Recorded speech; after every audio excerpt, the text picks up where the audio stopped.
ही गोष्ट जरा वेगळी आहे। एखाद्या चित्रपटाला साजेशी अशी गोष्ट पुण्यामध्ये घडलेली आहे आणि ही कहाणी जर तुम्ही ऐकली तर ही अत्यंत वेगळी आहे। म्हणजे तुम्ही देवावर विश्वास ठेवता की ठेवत नाही इथपासून या कहाणीची सुरुवात होती। शिवम नावाचा एक माणूस हा केदारनाथ मंदिराच्या बाहेर देवाची पूजा वगैरे करत होता आणि 2015 मध्ये केदारनाथ मध्ये मोठा पूर आला आणि या पुरामध्ये तो वाहून गेला। त्यानंतर तो 10 वर्ष सापडलाच नाही। आता 2025 सुरू आहे। 15 मध्ये आलेल्या पुराचा आणि आता 2025 मध्ये 10 वर्षाच्या गॅप मध्ये शिवम नावाचा हा माणूस पुण्यातील मेंटल हॉस्पिटल म्हणजे येरवडा प्रादेशिक मनोरुग्णालयामध्ये सापडलाय।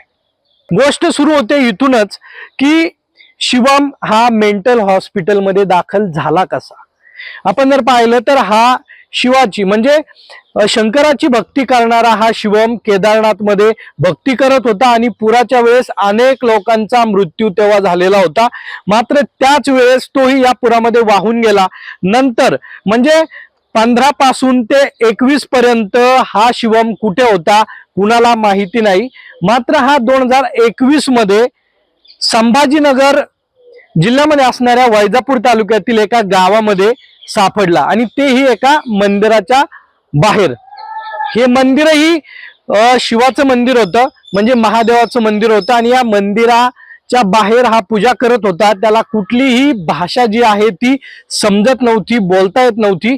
मात्र या मंदिरामध्ये चोरी झाली आणि चोरी झाल्यानंतर चोरांनी शिवमवरती आळ घेतला की शिवमच्या मदतीने आम्ही मंदिरामध्ये चोरी केलेली आहे। त्यानंतर पोलिसांनी या सर्व आरोपींना अटक केली। एक चार्जशीट जी आहे ती कोर्टामध्ये दाखल झालं आणि शिवमला अटक झाली। जेव्हा हे प्रकरण कोर्टामध्ये गेलं तेव्हा जे न्यायाधीश आहे त्यांच्या समोर शिवमला उभा केला असता त्यावेळेस त्यांनी जज साहेबांनी त्याला विचारलं की नाव काय। तेव्हा तो म्हटला की ओम नमः शिवाय। गावाचं नाव काय? ओम नमः शिवाय। राहतो कुठं? ओम नमः शिवाय।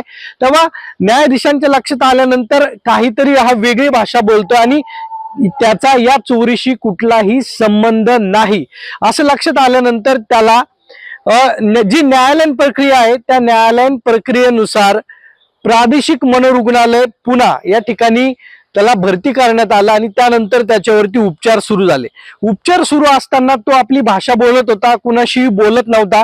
त्यावेळेस या ठिकाणी असणाऱ्या समुपदेशक आहेत रोहिणी भोसले यांनी त्याच्यावरती उपचार सुरू केले आणि त्यांच्या लक्षात आलं की हा काहीतरी पहाडी भाषा बोलतोय आणि हा कुठला तरी बाहेरच्या राज्यातला माणूस आहे। तेव्हा त्यांनी त्याच्याशी बोलण्याचा प्रयत्न केला। ओम नमः शिवाय त्याला आध्यात्मिक गोष्टी ज्या आहेत त्या सांगायला सुरुवात केली। तेव्हा तो हळूहळू या गोष्टी ज्या आहेत त्या त्यांना सांगायला सुरुवात केली। त्यांनी सांगितलं की तो हरिद्वार मधल्या एका गावामधला आहे आणि याच गावाचा शोध जो आहे भोसले मॅडम यांनी गुगल वरती घेतला। तेव्हा कळलं की हरिद्वार मध्ये अशी म्हणजे देशामध्ये 2 अशी गावं आहेत आणि त्या गावातील मग तेव्हा जिल्हा विचारल्यानंतर त्याच्या गावाचा आणि शाळेचा त्याने सर्व पत्ता सांगितल्यानंतर त्या ठिकाणच्या पोलिसांशी त्या ठिकाणच्या सर्व यंत्रणेशी त्यांनी संपर्क केला। तेव्हा समजलं की हा शिवम जो आहे तो या ठिकाणी उपचार घेतोय। त्याच्या घरच्यांनी बोलण्याचा प्रयत्न केला आणि हा सर्व प्रवास जो आहे तो त्याला शोधण्याचा सुरू झाला। नंतर ही सगळी न्यायालयीन प्रक्रिया होती। त्याच काळामध्ये त्याच्यावरती एक चार्जशीट वैजापूर पोलीस स्टेशनमध्ये दाखल आणि त्याचा गुन्हा जो आहे तोही संपलेला होता आणि त्याच्यावरती तो निर्दोष मुक्तता कोर्टातून झालेली होती। आणि त्यानंतर ह्या सर्व प्रकार समोर आल्यानंतर न्यायालयीन प्रक्रिया झाली आणि शिवमला घेण्यासाठी त्याचं कुटुंब जे आहे ते या मनोरुग्णालयामध्ये आलं। त्याची सर्व माहिती घेतली आणि त्यानंतर शिवमचा पूर्ण प्रवास जो आहे तो या ठिकाणी असणारे अधीक्षक आहेत श्रीनिवास कोलाड यांच्या मदतीने, त्याचबरोबर या ठिकाणचे जे पूर्ण कर्मचारी वर्ग आहे त्याच या काळामध्ये 3 जज असतील, 3 पोलीस अधीक्षक असतील यांचे बदल्या झालेल्या होत्या, अनेक जणांच्या बदल्या झालेल्या होत्या।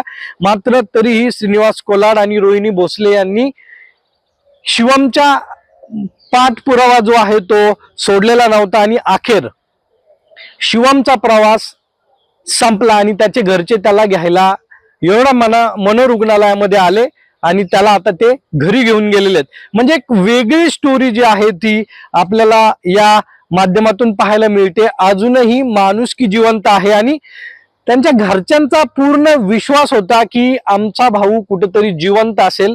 त्याच वेळेस तिथल्या पोलिसांनी सांगितलं होतं की या पुरामध्ये तो मयत झालेला असेल. त्याच्या घरच्यांनी अंधश्रद्धे म्हणजे पोलिसांच्या सांगण्यावरून त्याच्या सर्व विधी ज्या आहेत त्याही केलेल्या होत्या. जेव्हा 10 वर्षानंतर शिवम जिवंत होता तेव्हा त्यांचा चेहऱ्यावरचा आनंद हा पाहण्यासारखा झालेला होता. त्यामुळं याला आपण काय म्हणायचं, दैवी चमत्कार म्हणायचं की माणुसकी म्हणायचं, एक वेगळी स्टोरी या माध्यमातून समोर येते. सागरावाड, सकाळ. महाराष्ट्रातील सर्व बातम्यांचे विश्वासार्ह व्यासपीठ, सकाळच्या सर्व सोशल मीडिया प्लॅटफॉर्मला लाईक, फॉलो आणि सबस्क्राईब करा. तसंच सर्व नोटिफिकेशनसाठी बेल आयकॉन प्रेस करायला विसरू नका.